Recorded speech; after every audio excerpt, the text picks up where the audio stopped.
Have you ever been in a dream that feels so completely real? You can feel the wind, you can smell the air, and then bam, something happens, and you realize none of it is real. That right there is lucid dreaming. And today we're going to peek behind the curtain and explore the very architecture of our own minds to figure out how we can wake up inside a dream.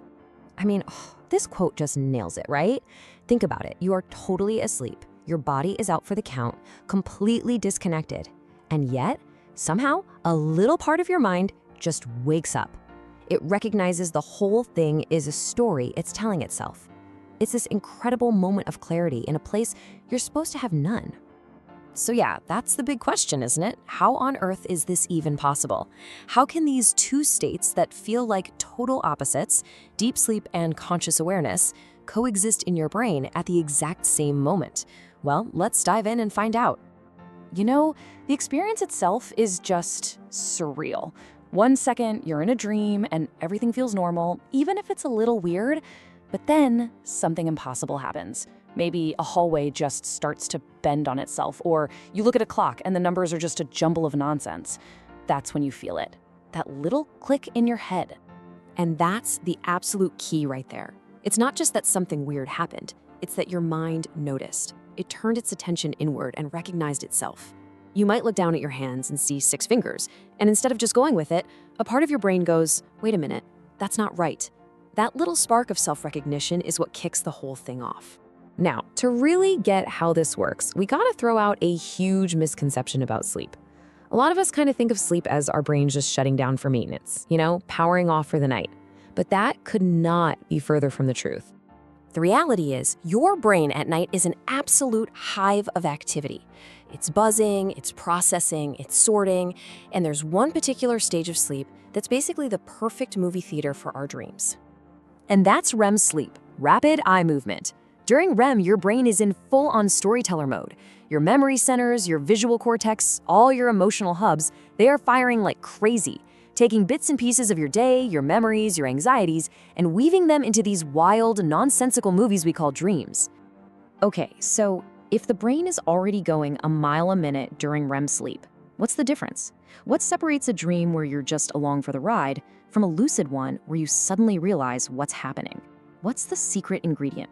Well, the answer seems to be right here, in the prefrontal cortex. You can think of this as your brain's logic center. Maybe it's CEO. It's the part that, when you're awake, is constantly asking, hang on, does this make sense? It's what gives you your sense of self and your ability to think critically. And this is exactly why our regular dreams are so bizarre, and yet we just roll with it. You could be flying on a purple elephant, talking about tax law, and it all feels perfectly normal. That's because the part of your brain that should be shouting, this is absolutely ridiculous, is pretty much taking a nap. Okay, so this is where it all comes together. Look at this comparison. In normal REM sleep, that prefrontal cortex is mostly offline. Weird stuff feels normal. But in lucid REM sleep, brain scans show that parts of it start to flicker back on. It's not fully awake, not by a long shot, but it's just active enough to give you that little nudge of self-awareness. And that one thought, that one little moment of recognition, changes everything. The dream world, which was kind of fuzzy and you were just passively watching, can suddenly snap into focus. It feels more vivid, more real, all because your brain just pointed a spotlight at itself. All right, so you've done it. You're aware, you know you're dreaming. So does that mean you can now bend the world to your will, start flying around like Superman, and conjure up whatever you want? Well, it's a little more complicated than that. Yeah, this is probably the single biggest myth about lucid dreaming. We all have this idea that the second you become aware, you get godlike control over everything, but the reality is actually much, much more subtle. This is honestly the perfect way to put it. You've woken up on the train, sure, you can look out the window, walk around the car, you're an aware passenger, but the train itself, the dream story, is still running on tracks that were laid down by your unconscious mind, by your memories, your hopes, your fears. It all comes down to this really delicate balancing act. You have to stay in this sweet spot between being immersed in the dream and being reflectively aware of it. If you get too excited or try to take too much control, that intense awareness can actually shock your brain right out of the dream and poof, you wake up. It's a real tightrope walk. So how does this whole thing usually kick off? It tends to be a pretty neat 3-step process. First, your dreaming brain creates something that just doesn't fit, a contradiction. Second, your memory systems flag it, saying, hey, this doesn't match up with the rules of reality. And third, that triggers what scientists call metacognition, which is really just our amazing ability to think about our own thoughts. And that leads to the big payoff. Oh my gosh, I must be dreaming. Look, this is all fascinating brain science. But what does it all mean? Why does any of this matter beyond just being a pretty cool experience to have? Well, it turns out researchers are exploring some really incredible applications. For people who suffer from recurring nightmares, learning to become lucid can give them the power to face their fears head-on and change the outcome. And you hear about athletes and performers who actually use lucid dreams as a kind of perfect virtual reality simulator to practice their craft.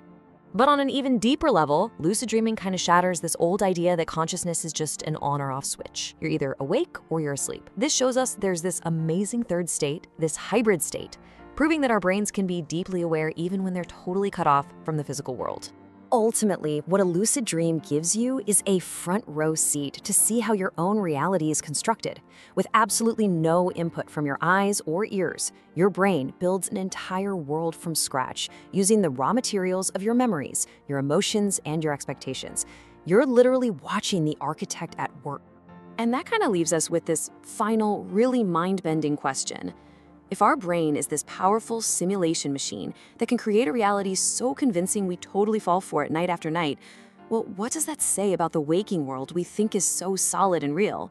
It suggests that our everyday reality is also, in a way, being built and interpreted by our minds. It's a pretty wild thought to end on.